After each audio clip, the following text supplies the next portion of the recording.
all right. We're on. Thanks everybody for tuning in to another episode of Fermyon Live. My name is Torsten. Today I will be your host. So I have Karthik with me, and he will guide us through the new JavaScript SDK for Spin. So please let us know in the comments where you're joining from. We're eager to hear where people are tuning in from. And yeah, if you have any question, don't hesitate, just ask your questions, and we want to incorporate them into the upcoming hour where we explore, as I said, the new JavaScript SDK for Spin. So, with that, Karthik, do you want to introduce yourself and tell people who you are, what you do at Fermyon? Hi, I am Karthik Ganeshram. I am a software engineer at Fermyon. I usually work on things including the JavaScript SDK, the Python SDK, and things around triggers. I'm based in the Netherlands. Great. So you are the one who builds things like the JavaScript SDK, like meaning you care about the developer experience that people have or discover when they build for the next wave of cloud computing, when they start adopting WebAssembly with Spin. So, for those of you who've never used Spin so far, Spin is a developer tool that allows you to build serverless WebAssembly workloads or apps. And the nice thing about Spin is you can use or you can choose from a wide range of different programming languages to do so. However, Spin takes care about all the language specific, commands that are maybe necessary to compile your JavaScript code down to WebAssembly. And on top of that, Spin makes it, super easy to get started, to create apps from templates, as I said, to compile them down to WebAssembly. And it even comes with its own runtime bundled into the Spin CLI that allows you to, do the inner loop, to start the app on your machine, to test it out before actually deploying it to different environments, such as, for example, Fermyon Cloud, open source SpinCube, or Fermyon platform for Kubernetes. Yeah, but with that, I think let's rewind a little bit. Let's start with the incarnation of Spin, right? So Spin is around for quite some time right now and helping developers to build serverless apps. And we have had a JavaScript SDK from the very first moment in time, or Karthik. So why is there, let's say, a new JavaScript SDK? Do you? Yeah. The original JavaScript SDK was built on a project called Javi, which is also part of the Bytecode Alliance, which is a group of people or group of organizations focusing on the WebAssembly system interfaces. And so the Javi project used QuickJS. QuickJS is a implementation of the JavaScript runtime, which was minimal but complete to the spec. So that is what our original JavaScript SDK was based on, which did not allow us too much flexibility in terms of creating new components. But now we have moved on to using another bytecode alliance project called componentized.js, which allows us to generate arbitrary bindings to, and also it uses Starling Monkey underneath as the engine, which is based on Mozilla's SpiderMonkey engine. This means it is more up to spec with the service workers, and as you would expect, it has a larger API surface that is available to the guest, so you could build like a lot more varieties of apps. And it also improves the compatibility with a lot of Node packages that did not work in the older SDK. Okay, I see. So basically, the new version moves to, let's say, more prominent or more capable runtime under the covers. But that's, correct me if I'm wrong, but that is usually hidden mostly, let's say, hidden from the actual user, from the developer who wants to use Spin, right? That's more effect of of how things work internally.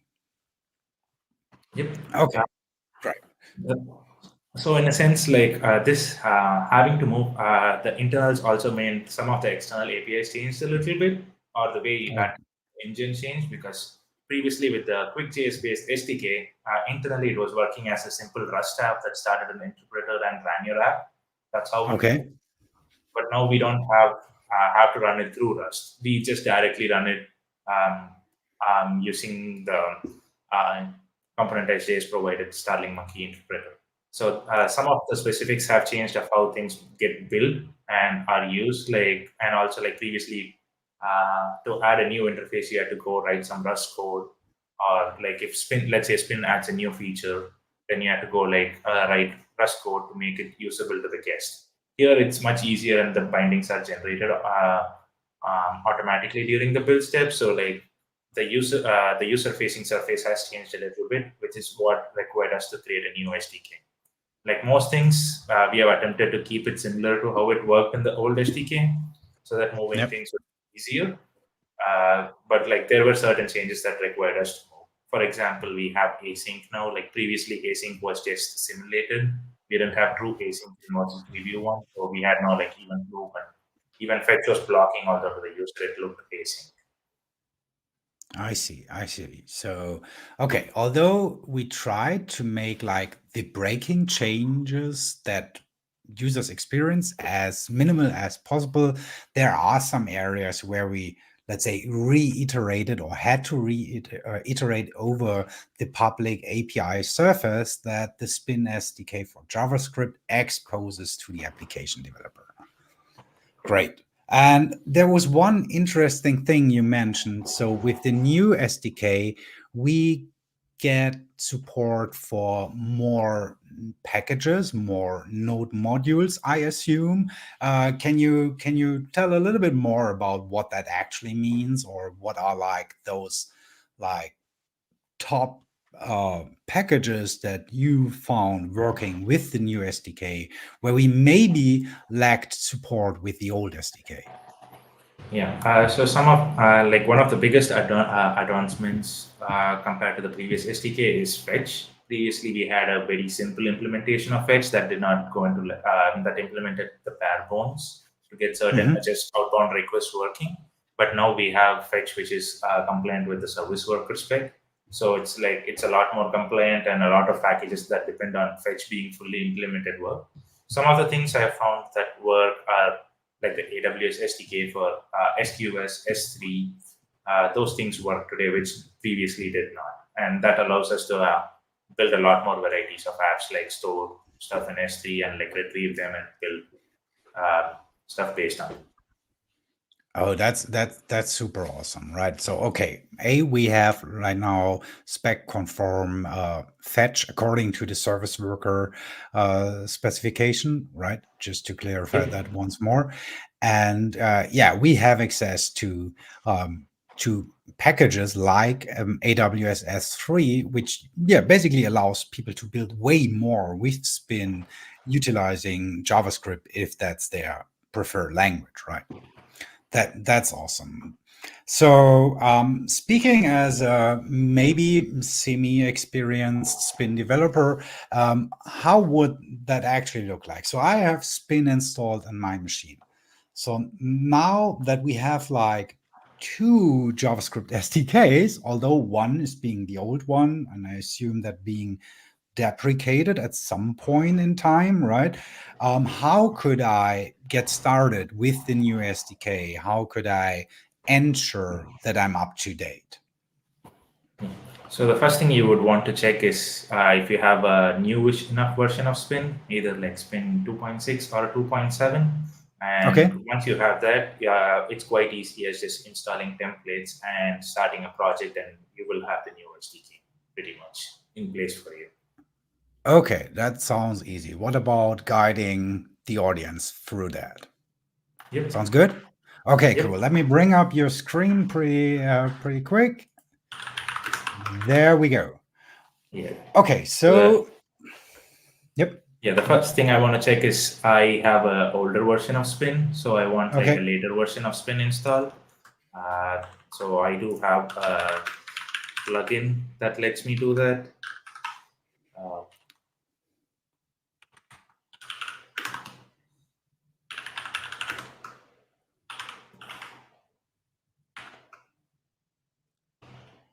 Okay, so there is a plugin called Vermyon, which I assume version manager, right? Which yep, allows you to manage different versions of Spin on your local machine, right? yep. So now I just use Spin Verman to like switch to Spin 2.7. And now if Okay, I do okay. a Spin minus V, we would see that I have the Spin 2.7.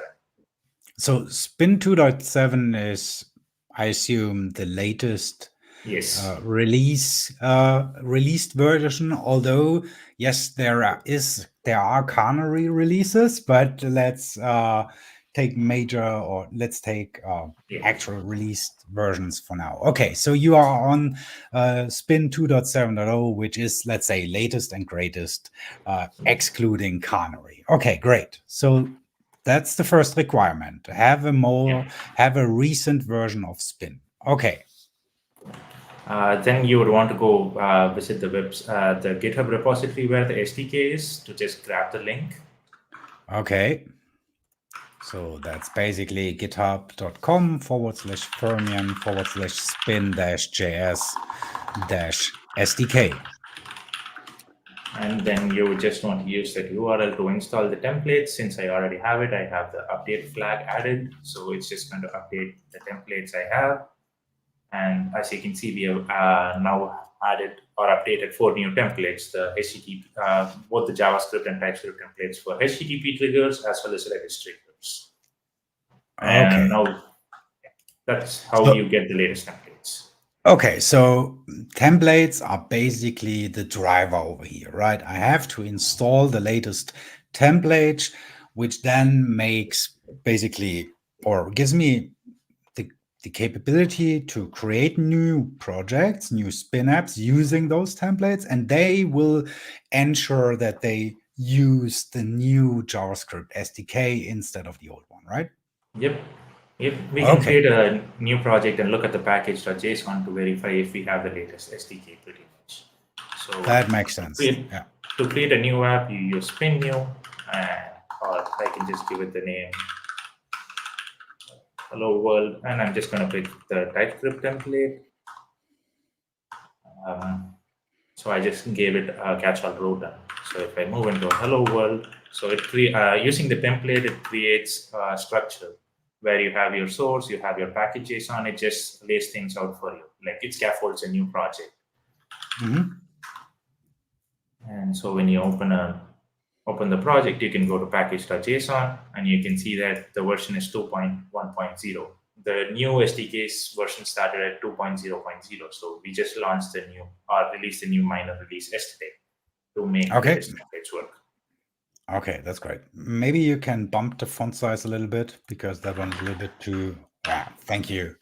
That's way better. So, okay, yeah, Yeah. we can see dependencies at Fermyon/spin-SDK, and the important thing is 2.1.0 over here. Yeah. Awesome. Uh, the first thing you would want to do when you create a new app is you want to install the dependencies. So you just run npm install. Yep.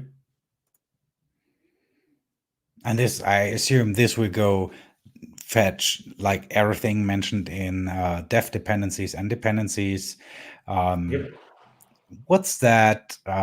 Sorry for getting sidetracked immediately. But what is Fermyon/nitwit?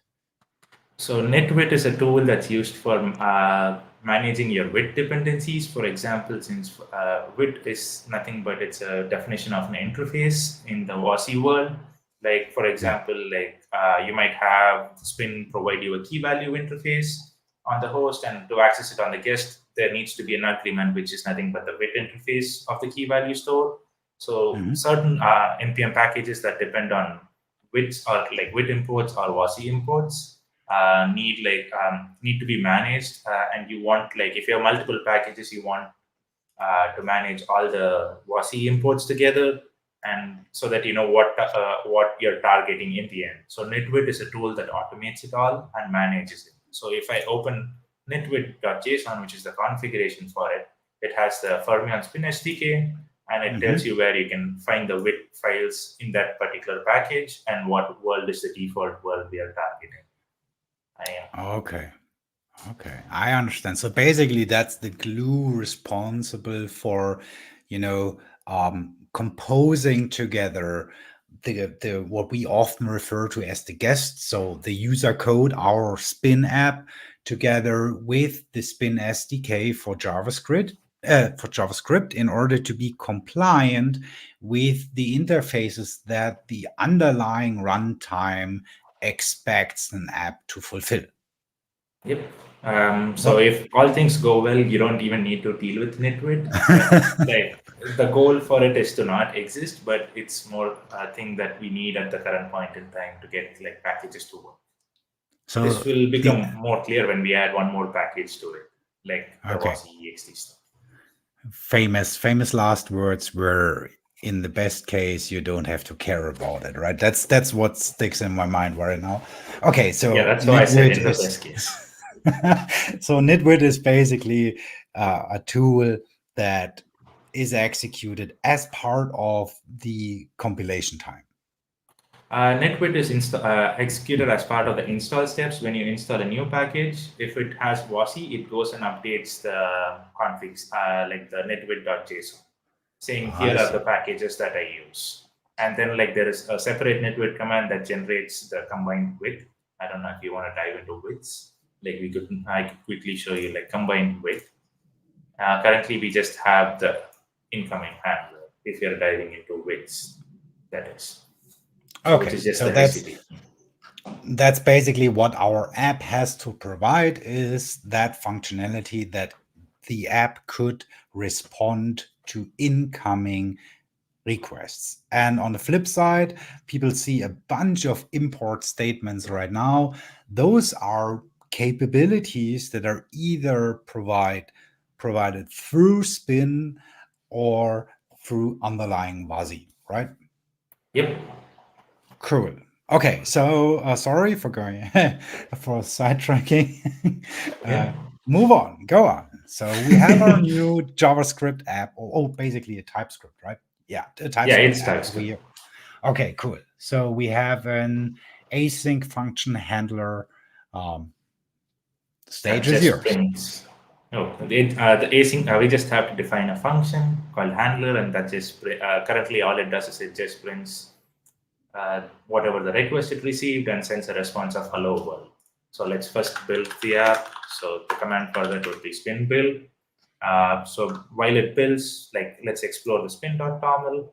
If you go into the spin.toml, which is the manifest for the entire spin app, which defines different parts of it and how to execute certain things. Like we have only one component, and if you look at the build command, all it does is call what spin build does is it transparently calls whatever command is defined in the manifest. Here we see it calls npm run build, which is just if you go back into the package.json, we have like a build step which uses webpack to like bundle everything into a single code, and then just uses a script called j2w, which is nothing but an upstream project called componentize.js from Bytecode Alliance that we depend on, which converts JavaScript source code into a WebAssembly component. Okay. So basically, the application manifest is responsible for providing a consistent developer experience to you as a Spin developer or a JavaScript developer that want to use Spin. And if you, I don't know, next week start another Spin app and decide to go with Rust for whatever reason, you remain or you still use the same Spin developer experience, and you don't have to care about the language specific commands at that level. Yep. That's great. Now that our app has built, to start the app, you just do a spin up, which is going to start the component, and you can see that it's running at localhost 3000. So let's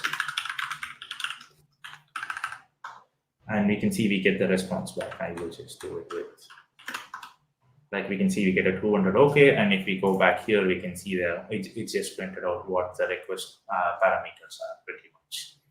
That's Okay. the simplest way to get HTTP app to run. Okay. And now comparing what we see right now, I mean that's basically what the template scaffolded, but there are already there's one noticeable change compared to the old SDK, right? And if I remember correctly, you told me at some point in time that the intention was to make the JavaScript SDK for Spin a little bit more idiomatic for experienced JavaScript developers. Yeah. So the API here mimics or tries to mimic Express.js up to a certain point, which is which being a very popular framework for writing web apps. So that's the entire goal here. Like the signature has changed to be more Express-like in a sense, and it also allows you to now do streaming responses. Okay. So I assume things like setting status code being like a method on that response builder. As we say, we can just do its response.status, and then to set a header, you can just do. Okay, I see. That looks quite familiar. Yes. And now, since if you want to do streaming responses, we could even try one example.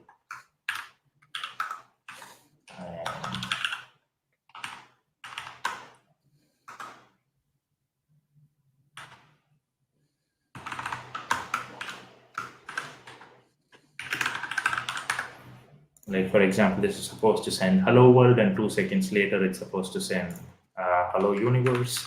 I'm just adding the slash in because curl by default buffers until there is a new line. So we want to build. We just want to build it again. So spin up, and you can just say you can use the build flag to build before it runs the application. Yeah, that's smart. And there we are. Once the app is up, we can see that there's a delay between hello world and hello universe, and we can see the status code that we set as well. That's nice. So we have first class streaming support right now, powered by the new JavaScript SDK for Spin. That's great. But I can imagine you had a plan or you had an idea of what you wanted to show before me asking stupid questions.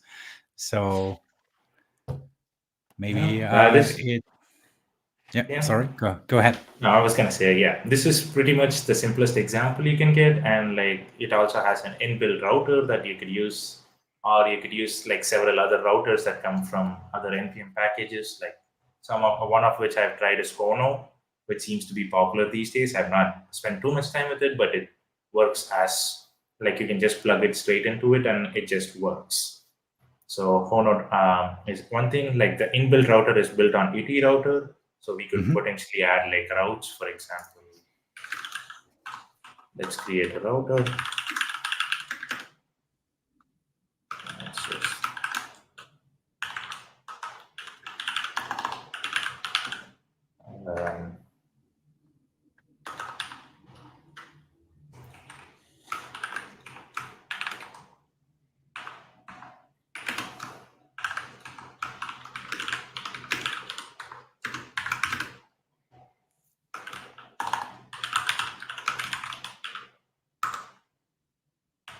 You're missing an L.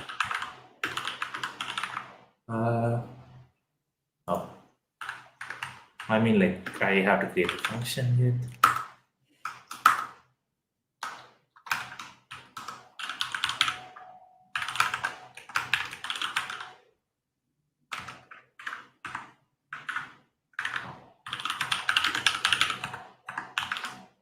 And then we can create.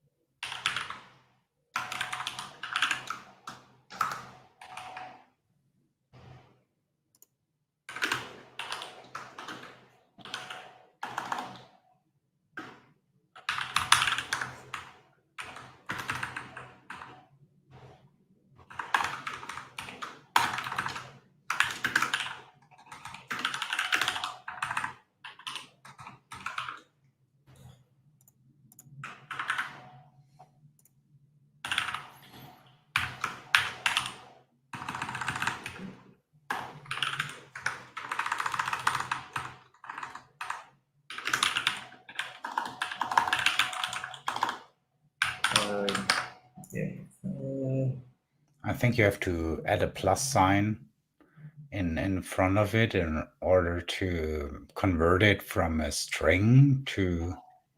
Oh no! Right now it's No, oh, it's you're calling len. default. You're calling default Ah, handler. okay. Yeah, Okay, so that it's that already a string. It could just be a string. That's fine. So it's and it's the other way of making TypeScript heavy, right? yeah. All right. So yeah, now we have somehow to, instead of having the default handler implementation, invoke the router, right?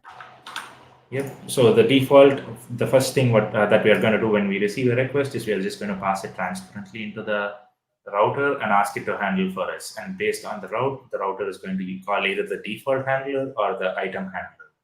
Mhm. So in the router you get three arguments. Like the first one is just a meta argument. Like the it router passes the route and gives you like parameters, query parameters that it passes from the URL as just a metadata that you could choose to Okay. use. For example, here it's going to be like the route matches, like ID is going to be given as a string in I see. meta.params.id. So like it's already parsing it, so you're just going to use it and pass it around. And so it should be pretty straightforward here. Let's build it in.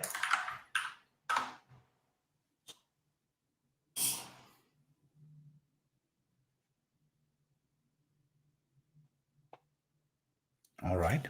Yeah. So the default route, it says default route. Mhm. And if I do item, yeah, item slash 13, you get item route with ID 13. Okay, that's great. That's great. Awesome. So we still have the ITI-based router baked into the SDK that people were using with the previous JavaScript SDK for Spin. So migrating those apps from version 1 to the version 2.1.0, that's what you got when you installed the templates today, is a matter of maybe updating the way how responses are sent, right? Yep.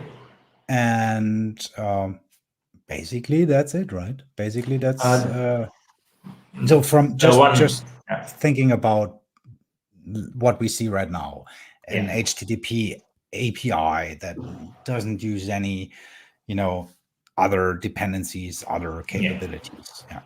Yeah, like only the handler signature would vary, where instead previously you were returning an object of a response object.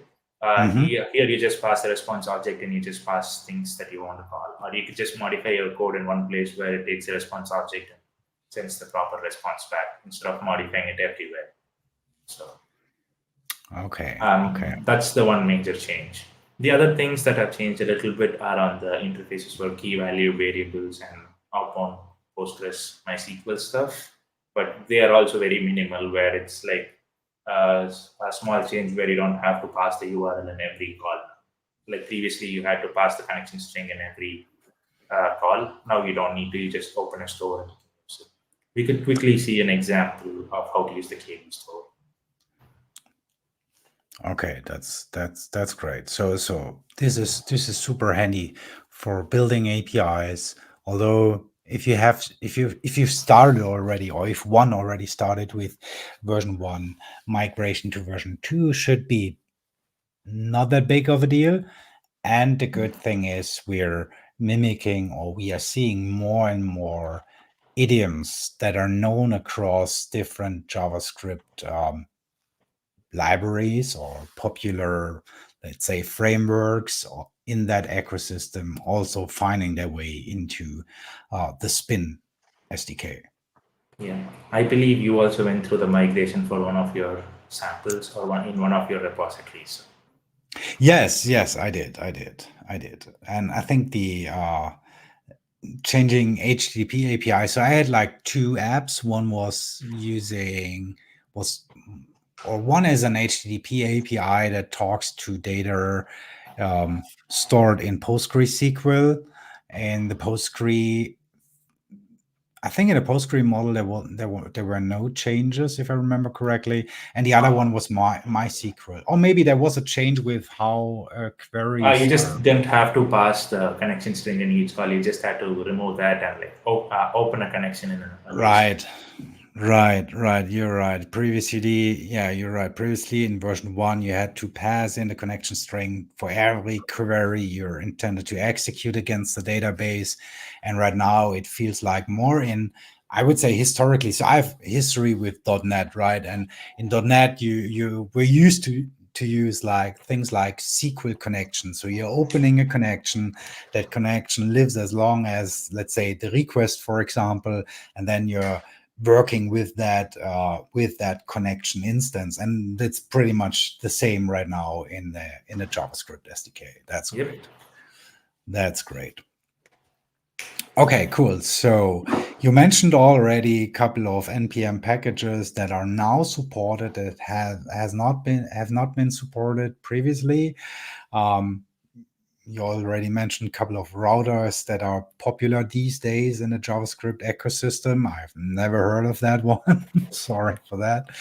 Um, yeah, what else? Do we have like, I don't know, these are like the top 5 node packages that people requested when they were using the first version of the JavaScript SDK, that we were not supporting back in those days, that we support these days? Or is there some guidance on how people could validate that their dependencies are working, aren't working? Yeah. What's Yeah, your advice there? the major ask was for S3 SDKs to work because that allows you to have like blob storage. And so we Mhm. currently have a few examples put together. You can find it of different known working things. Like we have for blob storage, we have Backblaze, which again uses the S3 SDK, and then you have like GitHub's SDK and different ORMs, and like you have examples of different things that work already there. Like this is not the entire list of things that work, but these are known things that I've written and I've tested against the APIs to make sure they work as expected. So if Okay. someone wants to try a new SDK, they should just try it. And then if it doesn't work, opening an issue on the repository would help us track on what packages people would like to use and what the blocker is there, and see if you could make it work. Like what would need to happen before it can actually work in the in the new SDK. Okay. So it's as easy as giving it a try. We know that we have already, let's say, way broader support for the Node ecosystem as we had it with the old version. And I assume that due to, unlocking features in the realm of async and having like real fetch implementation in the SDK. So bunch of scenarios should now work that were like impossible or pretty tricky to achieve with the older JavaScript SDK. Yep, that is true. And like so, the other thing I would like to mention at this point is like the new SDK uses componentized JS and internally, which is Starling Monkey, targets the Mhm. service worker spec, but it which means it does not have access to all the Node APIs. So certain packages which depend on like the Node APIs, like file system or process, will not directly work. Although we have a library called was ext, uh, which provides That's like a fun. polyfill that allows us to like use fetch. Like it just adds a plugin and it just adds some polyfill so that you can use this process.env. I Okay. see we have a question about Yeah. how compatible it is with other Wasm runtimes. So the Starling Monkey by itself is compatible with every runtime there is. So in a sense, with as long as you don't use spin specific features like key value, SQLite, Postgres outbound, or any of those, you should be able to run it in any Wasm runtime that supports the WASI preview too. Like even in our example here, where we do not have any spin specific features, it should run on Wasm time as is without any modifications. Should we try that? Yeah, I don't. Let's do it. You're still, yeah, the spin app is still running in the other terminal. Don't know if that would affect something. Um, Yeah, so great question, Damian. And now let's let's watch Karthik finding its way through that. Okay, so right now it's running on a different port. No, it's a different port. It's it's 8080. It's 8080, yeah. Yeah. Oh, I think I have different versions, but it should theoretically run. Oh, what if we oh yeah, that's a little bit old, right? Isn't it? Yeah. Maybe it's as easy as let's do a which wasn't time, and now let's mess up your system. Come on. Let's do it. No, yeah, let's figure out why does it happen. Okay, so it should be as easy as cargo bin install, right? Or cargo. Yep. Yeah, I don't want to build wasn't time. No, we don't want to do that. Oh, you don't have be installed. I guess I could just install it in the meantime. Yeah. You could look it up.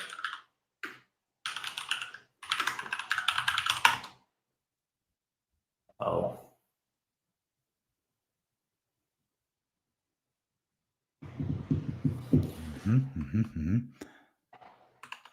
Let me help by simply going to wasn't time and check how I can documentation. I would assume going to wasn't time .dev and going to installation. Oh. Yeah, it's type today. Yeah.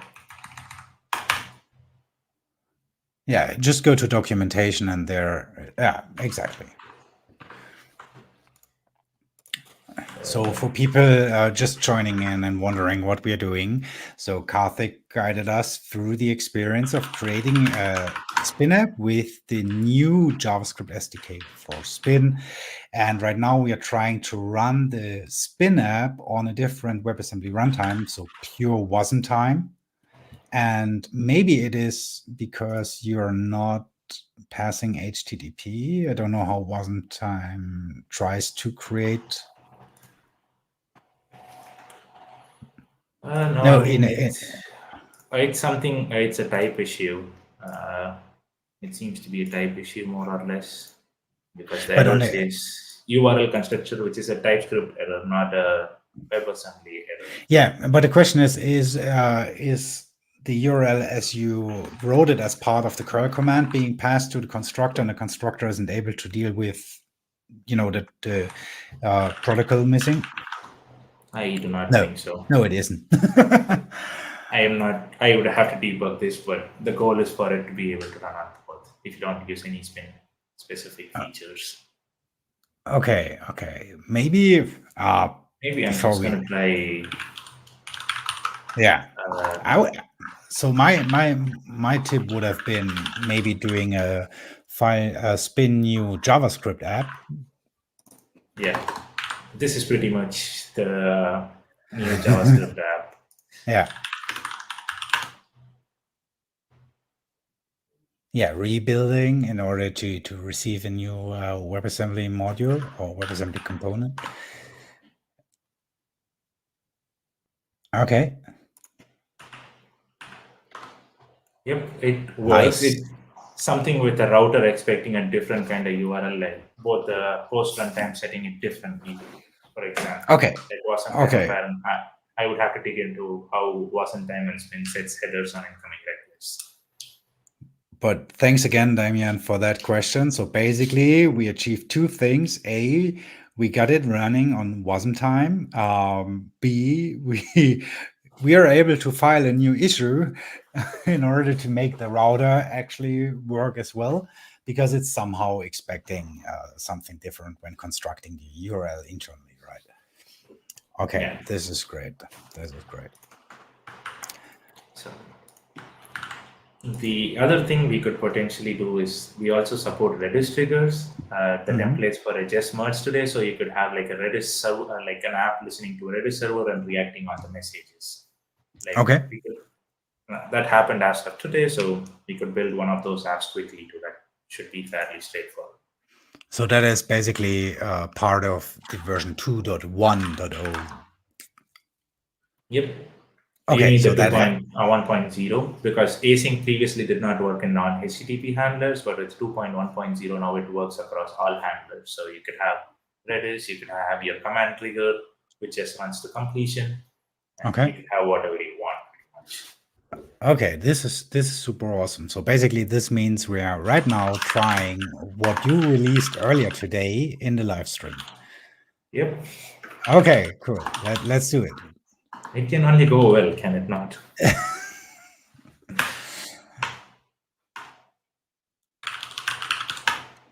So Oh, I've so created a new app. you have Redis I running on your local machine? I have not started the app, but I do have Redis running. We could test it now. I So mean, let's. everybody has a Redis running just for the sake So of it having is it. running. But okay, so yeah. Okay, so we have a local Redis instance, and I assume you're running that in Docker, aren't you? There's a It's Redis running container. natively. Okay.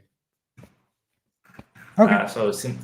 Again, we want to do an npm install. Oh, can you bump the font size a little Ah, bit there as well? Thank you.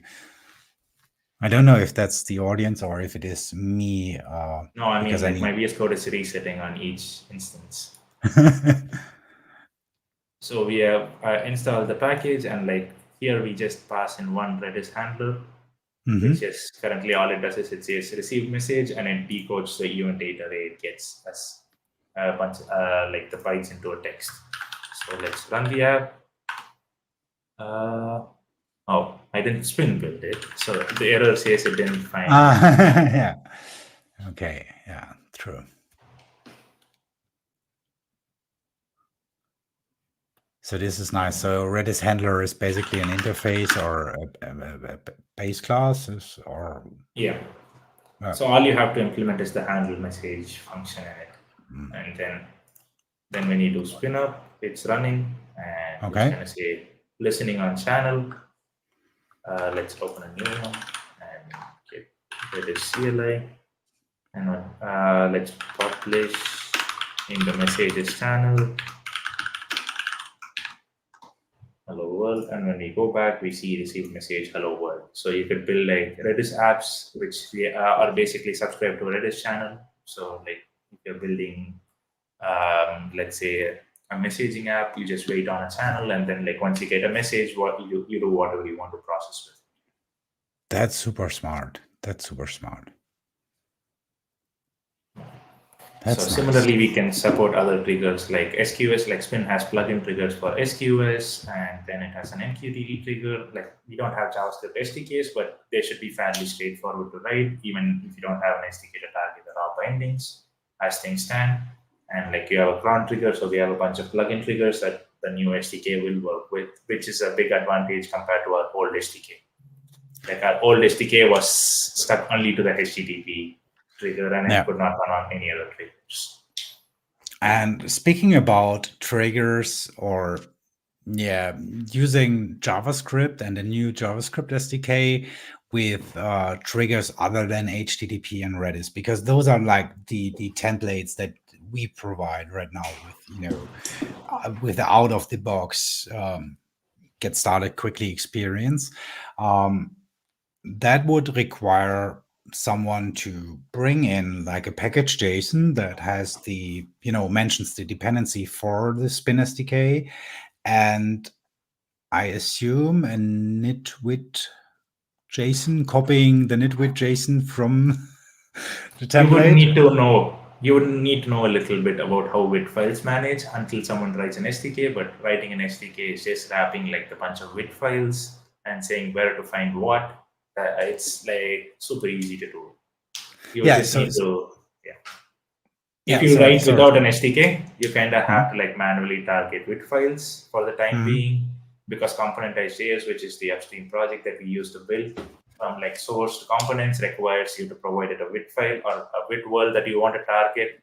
So you would need to have a little bit of an understanding of the WIT files and WIT worlds before you Yeah. go and build apps for things without an SDK, like triggers without an SDK. Hmm. Yeah, but my point was like speaking about, for example, there is the command trigger, right, which is basically allows you to run guest code or user code to completion once, and then it terminates the spin process that we are currently looking at, which is Yeah. blocking the terminal over there. So I know we have a Rust template for that one, but rolling a JavaScript template for that one would mean that we, need to bring all the other artifacts that are common across like templates or for that are common for the command trigger, like a JavaScript source file, and we need a package JSON that obviously points to the new Spin SDK, and we need, I assume we need that nitwit.json, and we need that those other two files, like the what was it, the Both the webpack back and config. yeah. So you don't need netwit per se. You just need to configure your package.json to have certain things. Or like netwit, or if you're building your own package, then you would just go mention saying you would add extra words here, or like where your wit files are. Yes, you Mhm. would like have to do a little dependency, but my plan going forward is to add templates to the other triggers too, because they shouldn't be hard at all to add. They should be rather Yeah. straightforward to as things stand. Yeah, that's great. But then again, the experience, if someone maybe is building uh, their own trigger or their own, let's say, yeah, their own trigger through the plugin model, it should be a reasonable, simple effort, let's say it that way, to create Yeah. a JavaScript template using the new JavaScript SDK. Yep. That's great. It should be. It should. I am again going to utter some famous last words. I'm going to say it should be fairly straightforward. Maybe 30 minutes to write a SDK for one of those triggers. If you don't have to write like a lot of wrapper code, like creating helper functions, but just like an SDK that lets you target things, and like if you have this package, then you're automatically, or like creating a template. Like 30 minutes is what I'm going to say. But again, famous last words, as people say, before I go to one. All right. So this is super great. For developers that have never used our Spin SDKs, what is the go-to resource that you want them to check out in order to get started with building Spin apps using JavaScript? Yeah. So the first thing would be to get Spin, which we have a documentation website called the developer.fermyon.com, where you can find all the docs for Spin.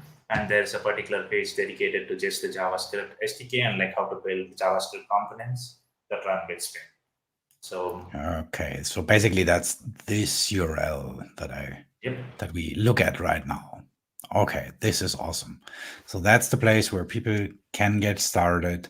And as you already mentioned, if people stuck with, I don't know, let's say the way how we design things to work with, maybe when they stuck with node modules that are not working as expected, you mentioned that people should go to the spin-js SDK repository and file an issue there, or reach out to us on our Discord server, right?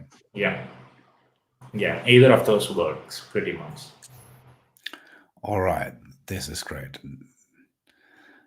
Anything else you want to add or you want to share with people that explore the new JavaScript SDK for Spin? I would like to see what people build with it, and if there are new packages that are known to work, that'd be good to know as well. So we have a more comprehensive list of, say, known working packages that people in the future can refer to before they start building things. All right. Oh, that made me ask myself, is there a place where we track, like you showed that samples folder where an Amazon exactly where an AWS example is, where a GitHub OctoKit Yeah. example is.